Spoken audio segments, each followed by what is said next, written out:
दोस्तों, स्वागत है आपका एक बार फिर से मेरे चैनल राम कपूर पर। आज मैं आपको नई विधि तो नहीं कहूँगा, लेकिन ये बहुत पुरानी विधि है। इससे भी महीने का फल देखा जा सकता है आपके जन्म नक्षत्र के अनुसार। जैसे पूरे महीने में चंद्रमा सारे नक्षत्रों में भ्रमण करता है, तो आपका भी कोई जन्म नक्षत्र होगा। वो जन्म नक्षत्र इस महीने में किसी वार को पड़ेगा। चंद्रमा एक दिन एक नक्षत्र में रहता है, तो 27 के 27 नक्षत्रों में जाएगा। तो 27 नक्षत्रों में 27 दिन का ही महीना गिनते हैं वैसे तो, वो इंग्लिश छोड़ो, हिंदी के हिसाब से। तो किस वार को कौन सा नक्षत्र पड़ रहा है, उसका क्या फल होता है, उसी हिसाब से अपने उस महीने का नक्षत्र के अनुसार माह का फल होता है, पूरे महीने का फल होता है। जैसे कल बुधवार, कल बुधवार को चंद्रमा पुनर्वसु नक्षत्र में रहेगा। और पुनर्वसु नक्षत्र गुरुदेव का होता है। गुरुदेव यानी बृहस्पति देव का होता है। तो जिनका भी जन्म पुनर्वसु नक्षत्र में हुआ है, यानी जिनके जन्म का चंद्रमा पुनर्वसु नक्षत्र में है, जिनके जन्म का चंद्रमा पुनर्वसु नक्षत्र में है, यदि आप ये वीडियो देख रहे हैं तो मैं इतना मान के चलता हूँ आपको अपने जन्म का चंद्रमा देखना आता होगा। कैसे देखें? कुंडली में देखें, कुंडली कह लो, टेवा कह लो, या जन्म पत्री कह लो। अपनी जन्म पत्री में देखो कि आप जब पैदा हुए तो आपका जन्म का चंद्रमा किस नक्षत्र में था। यदि आपका जन्म का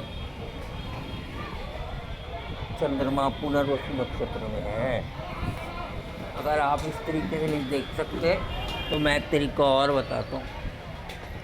पुनर्वसु नक्षत्र के 4 अक्षर होते हैं, के, को, आ, ही।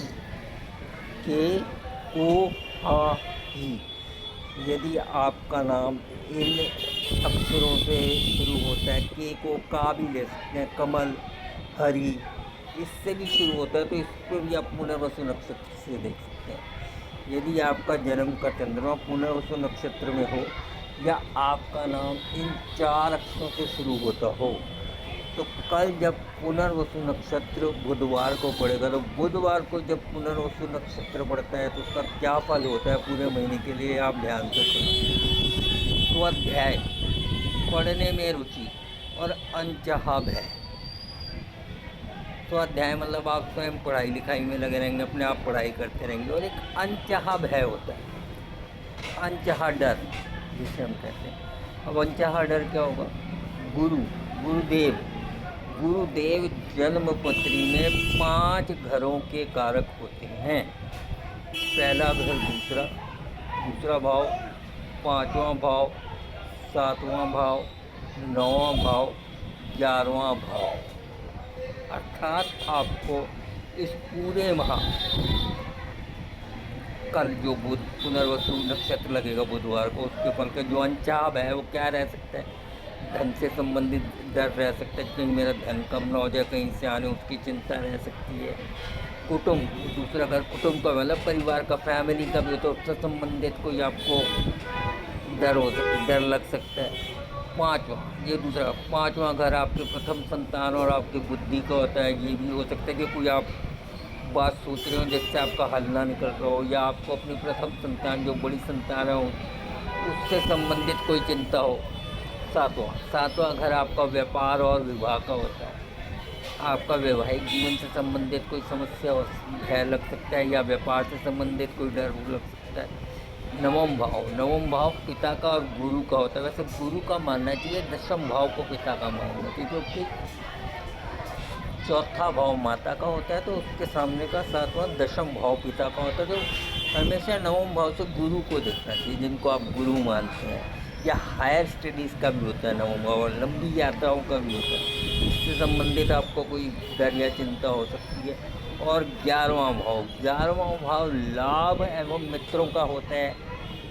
लाभ, हर तरीके के गेन, इनकम, मंथली इनकम का भी कहते हैं इसे, मंथली इनकम का भी गिनते हैं 11वां भाव वैसे, ठीक है। उससे संबंधित आपको डर हो सकता है, कहीं मेरी इनकम कम ना हो जाए, किसी मित्र से मेरा कोई मनमुटाव ना हो जाए।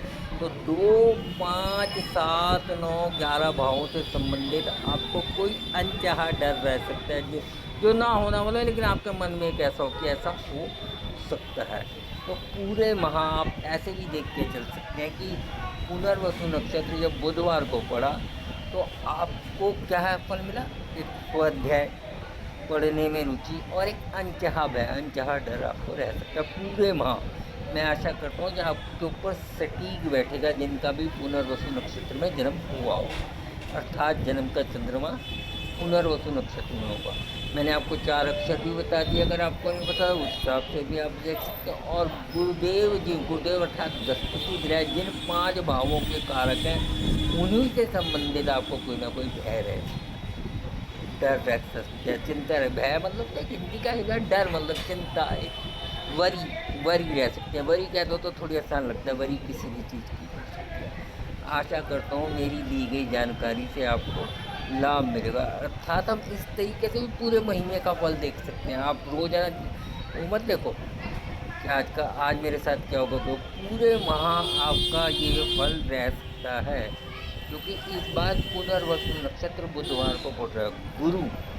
गुरु का नक्षत्र बुधवार को पड़ रहा है कि ये मोटे तौर से बुध और गुरु कोई आपस में मित्र नहीं है, गुरु बुध को अपना शत्रु मानते हैं। इस तरीके से भी आप देख सकते हैं। तो लेकिन छोटे तौर से, मोटे तौर से मैंने आपको बताया, इस तरीके से भी आप देख के चलेंगे तो होगा। आशा करता हूँ मेरी दी गई जानकारी से आपको और आपके ज्ञान में वृद्धि हो। धन्यवाद।